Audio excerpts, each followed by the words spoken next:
Говорят, великие портреты хранят душу тех, кто на них изображен.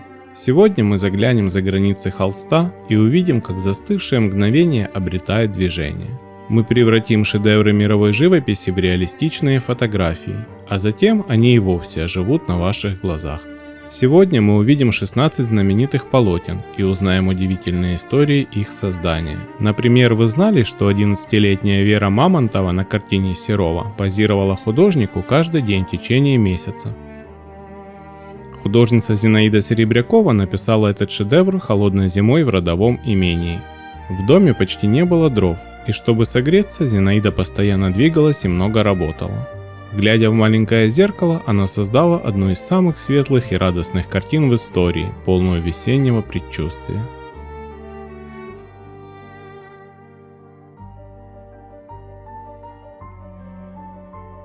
Портрет Мусоргского Илья Репин написал в больничной палате всего за 4 дня до смерти композитора. У него не было даже мольберта, поэтому он работал, прислонив холст к стулу. Это единственное прижизненное изображение Мусоргского в его последние дни, поражающее своей честностью и трагизмом уходящего гения.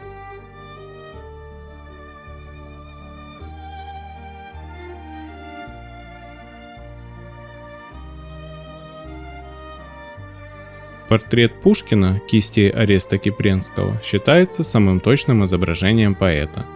Сам Александр Сергеевич был поражен сходством и написал художнику благодарственное стихотворение. Он отметил, что на холсте видит себя словно в зеркале, но только еще более вдохновленным и величественным, чем в обычной жизни.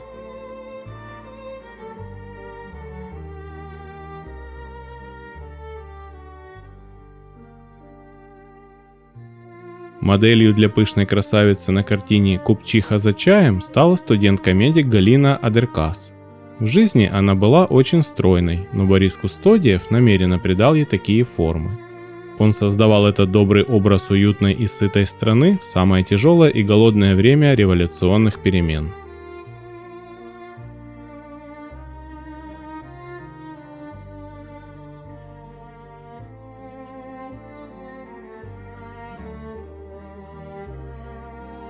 На картине «Автопортрет с ожерельем» Фрида Кало изобразила себя в период борьбы с тяжелыми последствиями аварии. Массивные бусы на ее шее – это не просто украшение, а символ ее несгибаемой воли.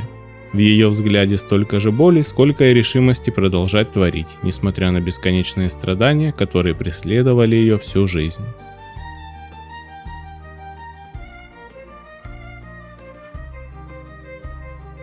На творении Леонардо да Винчи «Дама с горностаем» изображена юная Чичилия Галлерани, фаворитка миланского герцога. Белый зверек в ее руках – это не просто питомец. На греческом его название созвучно с фамилией девушки. А еще горностай был эмблемой ее возлюбленного, что делало портрет тайным и очень нежным признанием в любви.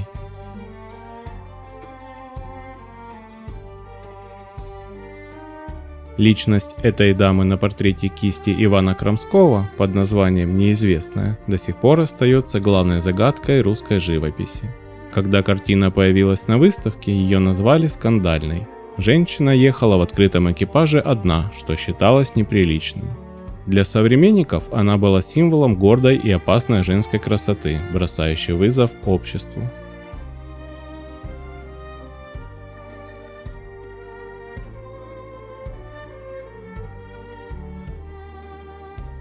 На момент написания картины «Кружевница» сам художник Василий Тропинин все еще был крепостным. Этот портрет стал сенсацией, так как впервые показал труд простого человека как нечто поэтичное и благородное. Современники были в восторге от доброго и ясного взгляда девушки, называя эту работу самой душевной в ту эпоху.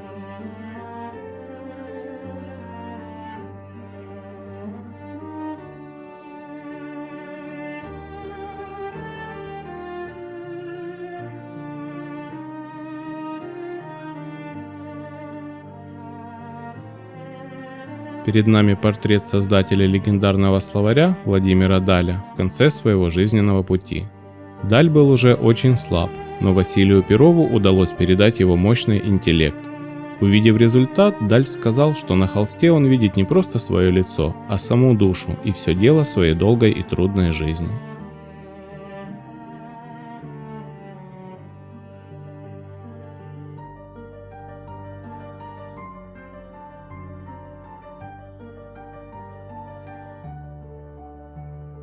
А вот работа Яна Вермеера «Девушка с жемчужной сережкой» – это не просто портрет, а троний, фантазийный образ в восточном стиле. Исследования показали, что на холсте изначально был зеленый занавес, который со временем потемнел. Интересно, что сама жемчужина, скорее всего, фантазия мастера. Она слишком велика для натуральной, а характерный блеск и форма говорят о том, что это могло быть венецианское стекло или просто художественное преувеличение. На картине Константина Сомова «Дама в голубом» изображена Елизавета Мартынова. Она была тяжело больна и считала этот портрет своей маской смерти, поэтому очень его не любила. Сомов специально одел ее в платье прошлого века, чтобы создать образ ускользающей красоты и подчеркнуть глубокую меланхолию в ее взгляде. Известно, что Мартынова была решительно против продажи картины кому бы то ни было, однако в 1904 году картина была продана в Третьяковскую галерею. Через год, в 1905 году, 37-летняя Мартынова скончалась от чахотки.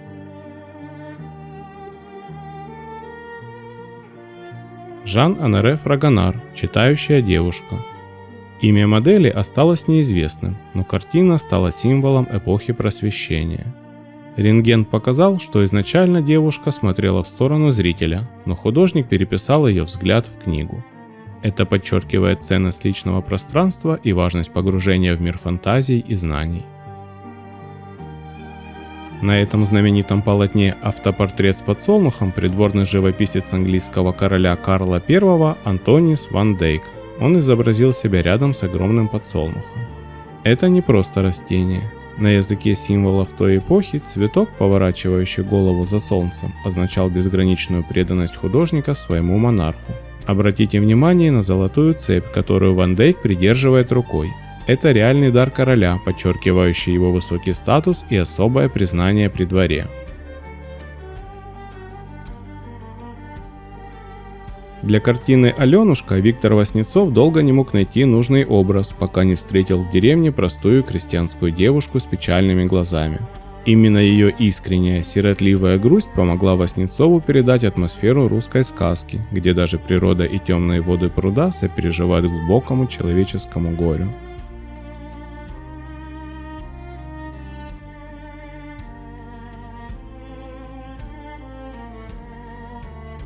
Портрет «Блондинка» кисти президента Королевской академии искусств Фредерика Лейтона не просто портрет, а изучение гармонии золотых волос и бледной кожи.